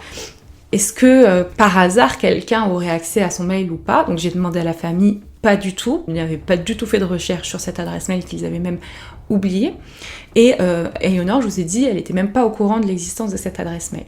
Donc je me suis dit, ah ouais, c'est quand même quelque chose, et c'est quand même plutôt rassurant, puisque s'il l'utilise encore et que c'est lui qui est derrière cette acceptation de conditions générales, de mise à jour, je me suis dit, ça veut dire qu'il est en vie quelque part, tout simplement. Et donc c'est plutôt rassurant. Quelque chose d'assez étonnant également, mais là j'irai pas trop dans le détail, c'est que cette adresse mail utilise un pseudonyme qui est quand même assez rare et particulier, c'est-à-dire qu'il n'y a pas grand monde qui l'utilise et qu'il y a des comptes qui semblent être liés à ce pseudonyme, des comptes notamment très intéressants pour nous. Un qui est sur une plateforme de manga, donc pour visualiser des mangas. On sait, je vous l'avais dit, qu'il adorait les mangas. Et au moment où je vous tourne cette vidéo, il y a encore eu une connexion à ce compte-là le mois dernier, donc en avril 2025. C'est un compte qui a été créé avant la disparition de Franco, l'année d'avant, donc en 2015, ce qui pourrait du coup correspondre à son profil, c'est clair. Donc c'est vrai que ça redonne un espoir, là on se dit, oh là là, peut-être des traces de lui sur son adresse mail en 2023, puis ensuite en 2025 avec ce fameux pseudonyme. Attention cependant, on est encore en phase de vérification que ce soit bien lui qui est derrière ces comptes-là, mais c'est quand même une avancée extraordinaire et j'ai envie de dire merci Lozint. Donc aujourd'hui, il faut savoir que même s'il a disparu depuis presque 10 ans maintenant, Franco reste très jeune, il aurait 30 ans aujourd'hui. Donc dans ce nouvel élan, on va relancer un nouveau reportage. En fait, on a été contacté pour ce dossier, donc c'est vraiment chouette. Et alors, on va réaliser des tournages un peu partout et il y a évidemment un tournage sur Lyon où je suis présente. À ce moment-là, c'est en avril 2025 et je me souviendrai vraiment de ce jour très longtemps. Déjà, je suis avec la journaliste et le preneur de son. On passe un bon moment, ce sont vraiment des gens sympas. C'est des gens qui veulent nous suivre dans une enquête et qu'on découvre des trucs devant les caméras en général. Je lui ai dit sur Lyon, on va pas y avoir grand chose, mais on peut aller sur ses pas, on sait qu'il est parti de là, enfin voilà, comme d'habitude, comme pour Combini. Donc sans grand espoir, je me rends au comptoir de la société de transport aujourd'hui actuelle, qui est Blablacar Bus. Je fais comme si j'enquêtais, parce qu'en fait, j'avais jamais fait ça, puisque ça avait été déjà fait bien avant, et qu'il n'y a jamais eu de résultat. Donc là, il y a une caméra, voilà, donc j'y vais. Je le fais pour le reportage, sans grand espoir qu'il se passe quelque chose derrière. Donc je présente à la personne qui est au comptoir ma demande, ma requête, et franchement, contre toute attente, vraiment, l'agent, il va accéder sans sourciller à ma demande, c'est-à-dire qu'il va retrouver les traces du dernier trajet de Franco, et en plus de ça, il va me les imprimer. Au moment où je vous parle, j'ai donc le trajet aller quand il est venu de Lille à Lyon et son trajet, ce fameux trajet du 9 octobre. C'est un truc de fou puisqu'on attend depuis des années de savoir où il est parti. Personne n'a eu cette info. Et je l'ai là en une petite demande sans avoir eu grand espoir de quelque chose. Quand on regarde que effectivement il est bien parti le 9 octobre. On a même du coup la trace de son adresse mail qui est celle que j'ai retrouvée vraiment juste avant dans ses affaires, donc tout est relié, c'est fou. On voit même à l'heure à laquelle il l'a fait, on a bien Franco Imani Mouline Abi, 9 octobre 2016, on a son adresse mail, son numéro de téléphone qui aujourd'hui n'est plus malheureusement attribué. On voit même qu'il a fait cet achat sur mobile app de 13 €, donc tout se recolle. Et on a la destination, la fameuse destination, mais attention, parce que ça aurait été trop facile que ce soit écrit de manière claire, la destination c'est XHC. Donc à ce moment-là, je dis au monsieur, c'est quoi cette destination ? Je sais pas, ça correspond à quoi ? Il me dit, moi non plus, je sais pas, c'est pas une destination qui existe encore, ça devait être une destination à l'époque, et en plus on n'est même plus sur la même compagnie. Mais il a encore ça, vous voyez ? C'est fou parce qu'il y a même les billets en PDF, mais il n'a pas réussi à les ouvrir. À mon avis, c'était trop ancien. Donc voilà, je sais que ce monsieur ne regardera pas cette vidéo. Je le remercie énormément parce qu'il ne sait pas à quel point c'est important, cette information, quoi. C'est fou, parce qu'on continue à le suivre, on dirait le petit poussé qui nous laisse des informations derrière lui, vous voyez, des indices derrière lui. Ce code-là, XHC, vraiment... Moi, j'enquête dessus dès que je rentre chez moi, dès que ça se termine. Je trouve rien. XHC, oui, bus 2016, Lyon, gare Perrache, machin. Je ne trouve rien. Je trouve un truc en Finlande ou quoi que ce soit, enfin un code qui correspond à un truc finlandais, mais ça n'a aucun sens puisqu'il n'y a aucun bus qui allait là-bas à cette époque-là et pour ce prix-là encore moins. À ce moment-là, je suis un peu perdue, mais je me dis c'est pas grave puisque la semaine d'après, je dois aller dans le sud voir Angélique. Angélique, donc, vous savez, qui est spécialiste dans l'usine de l'association. Et on doit aller avec l'équipe de tournage justement, puisqu'il y avait eu des avancées récemment sur son adresse mail. Donc là, on arrive. Et puis je lui dis voilà ce qu'on a trouvé comme destination, j'ai trouvé ça et j'arrive pas à savoir à quoi ça correspond. Et elle va faire une recherche sur Google toute simple avec des mots-clés. Elle va taper quelque chose, je vous la fais ici, comme ça vous voyez comment on a trouvé le truc. Et et on tombe donc sur un fichier en .txt, vraiment le truc oublié dans les fins fonds d'internet, quoi. Comme quoi il suffisait d'avoir juste des connaissances que je n'avais pas dans les recherches. Elle m'a appris quelque chose, et en fait on tombe sur un document qui est une sorte de classification de toutes les destinations. Et effectivement, on observe que toutes les destinations sont en 3 lettres. La plupart commencent par X, et X en fait ça n'a rien à voir avec la destination. C'est juste une classification en interne à l'époque, je pense, de la société de transport. Et ensuite on a 2 lettres qui elles correspondent à la destination. Donc on a XCA, c'est Caen, XMT, c'est Montpellier, et évidemment on arrive à XHC. Oh là là, quand j'ai vu ça, je me suis dit, ça y est, on sait où il est parti. XHC, les Ouches. Alors vraiment, HC, ça veut dire les Ouches.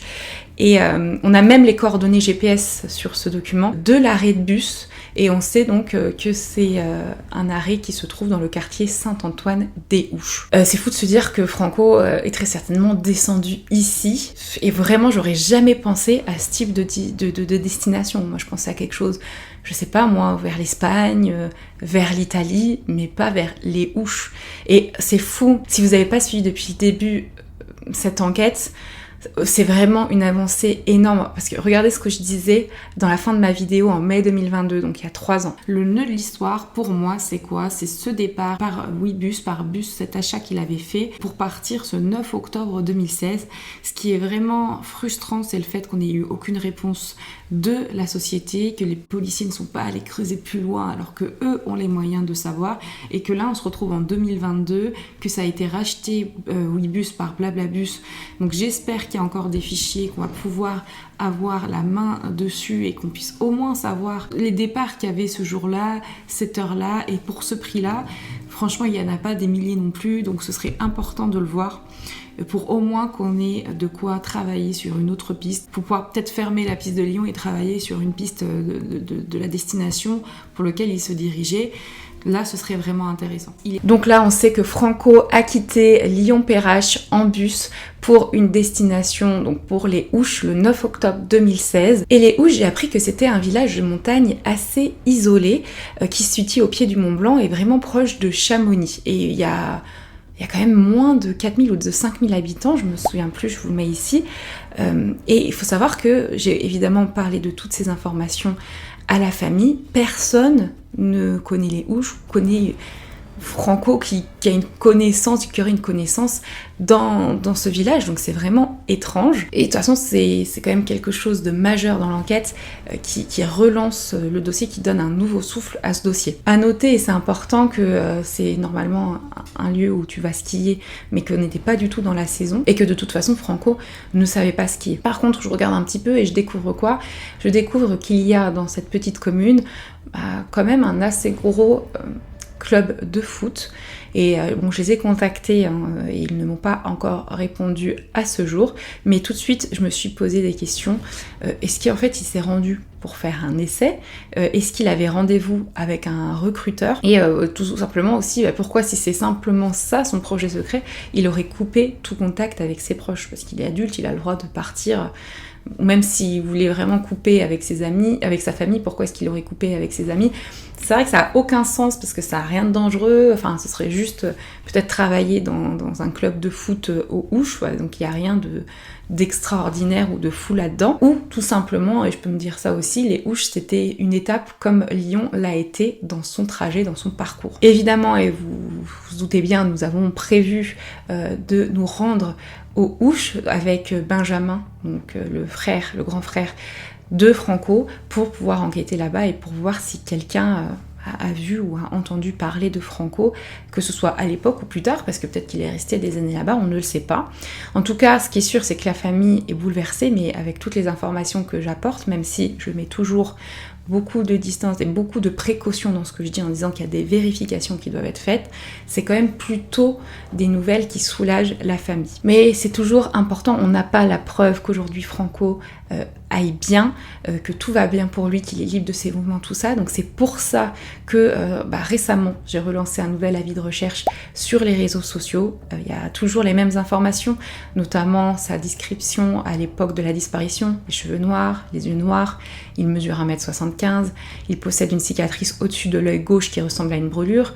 Si j'ai réussi à le faire, je vais vous mettre peut-être un portrait de lui vieilli ici, mais sur cet avis vous pouvez voir la nouvelle information. Donc il est parti en direction des Ouches le 9 octobre 2016. Je me pose pas mal de questions et c'est pour ça qu'aujourd'hui il est important de relancer un appel à témoins.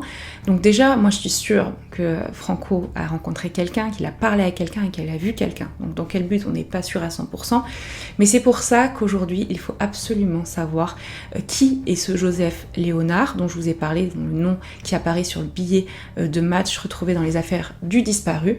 Pourquoi est-ce qu'il a contacté cette banquière quelques jours avant sa disparition? Pourquoi est-ce qu'il a voulu couper les ponts avec toute sa famille et ses amis? Est-ce que c'est pour réaliser ce fameux projet secret qui a vraisemblablement été proposé par une tierce personne? Qui a été son principal interlocuteur? Pourquoi avoir transité une semaine sur Lyon, une semaine entière avant de se diriger vers les Ouches? Est-ce qu'il devait se préparer à quelque chose? Est-ce qu'il a rencontré quelqu'un qui lui a donné des instructions? S'est-il retrouvé dépendant d'un tiers? Et tout simplement, est-ce qu'aujourd'hui il a juste peur de revenir bredouille parce qu'il se serait fait manipuler ou peut-être escroquer et qu'il en aurait honte aujourd'hui, ou tout simplement est-ce qu'il a refait sa vie ailleurs? Aujourd'hui toutes ces questions, il y en a énormément et elles restent sans réponse, mais on a quand même de plus en plus d'éléments qui nous poussent à continuer pour retrouver la trace de Franco. Aujourd'hui je lance ce fameux appel à témoins. Si vous étiez aux Ouches par exemple ou dans la région de Chamonix en 2016, si vous vous souvenez d'un jeune homme seul, désorienté ou demandant des informations, si vous travaillez dans le domaine de l'hébergement et que le nom de Franco Imani Mouline Dahabi vous dit quelque chose, si vous avez quelconque information concernant cette disparition, contactez-moi, contactez-nous via le formulaire que je mets en place ici, formulaire sur Google Form qui est totalement anonyme. Il sera en description de cette vidéo et en commentaire épinglé. Également, je vous avais dit qu'il y avait un deuxième moyen d'aider la famille et je le fais pour elle et à sa demande. En effet, il y a des frais d'avocat à payer qui ont été avancés par le grand frère de Franco, puisque les parents ne roulent pas sur l'or, clairement. Donc c'est vraiment quelque chose d'important pour eux que ça avance. Ils ont envie d'avoir une réponse à leurs questions et c'est pour ça qu'on met en place une cagnotte pour pallier et couvrir les frais d'avocat. Donc si vous pouvez les aider, n'importe quel montant, ils vous seront très reconnaissants et je vous remercie aussi ici à travers cette vidéo du soutien quel qu'il soit, que vous apporterez à la famille. Également, vous savez, je vous ai expliqué qu'il allait y avoir un reportage et il va être diffusé fin mai et vous allez découvrir encore plus de choses dans ce reportage et notamment, vous allez avoir devant vous tout ce que je vous ai expliqué. Je sais pas comment je vais être sur ces images puisque clairement, j'avais complètement oublié les caméras pendant un moment. C'est quelque chose de fou qui s'est passé devant les caméras. Et pour moi en tout cas, pour tout vous dire, j'ai failli pleurer devant les caméras tellement j'étais émue, mais je l'ai pas fait, j'ai fait non, faut pas exagérer non plus. Mais c'est fou parce qu'à chaque fois que j'en parle, je sais pas pourquoi j'ai les larmes parce que j'ai envie de le retrouver, c'est quelque chose que je sais pas. En tout cas, tout ça pour dire que c'est que des bonnes nouvelles et que donc c'est un documentaire qui passera sur Un jour, un doc sur M6 fin mai. Je vous le mettrai évidemment dans la partie communauté de cette chaîne, donc j'espère, et aussi très certainement en commentaire épinglé au moment où il sortira. N'hésitez pas à vous tenir informé là-dessus et à me suivre sur mes différents réseaux sociaux si vous voulez avoir accès à ce reportage. J'avais fait un vlog, mon tout premier vlog sur ma chaîne Les coulisses de Marine B, qui est ma chaîne secondaire, où j'ai filmé sur Cannes, mais moi j'ai pas filmé grand chose puisque c'était pendant un reportage et en plus de ça j'étais vraiment dans mon monde de découverte de cette fameuse direction vers laquelle est allé Franco. Et donc si vous voulez vous êtes un peu plus dans le contexte de cette découverte-là, c'est dans ma vidéo, mon vlog 1, il me semble, que je vous montre un petit peu. Et alors attention, parce que là on en parle comme ça, aujourd'hui j'en suis totalement consciente, il y a possibilité que Franco ait voulu partir complètement de lui-même, qu'il n'y ait pas eu d'histoire de faux projet, qu'il n'ait pas été arnaqué, alors c'est pas du tout ce que je pense, mais c'est totalement possible qu'aujourd'hui il n'ait pas envie de revenir vers ses proches, vers sa famille, pour quelconque raison, et il en a le droit, même si ça paraît compliqué et dur pour la famille, et eux, ses proches, ils veulent tout simplement savoir s'il va bien, s'il est libre de ses mouvements, s'il n'est pas décédé, s'il est toujours en vie, pour pouvoir continuer à avancer dans leur vie sereinement. Et moi, je les aiderai jusqu'à ce qu'ils aient cette réponse. Et je tenais ici à vous montrer l'importance du travail en équipe. En effet, vous voyez, Éléonore avait beaucoup travaillé et elle n'avait pas découvert certaines choses que moi j'ai découvert en apportant un œil nouveau dans le dossier, puisque quand on est trop dans un dossier, des fois on est moins ouvert à voir de nouveaux indices qui sont pourtant devant nous.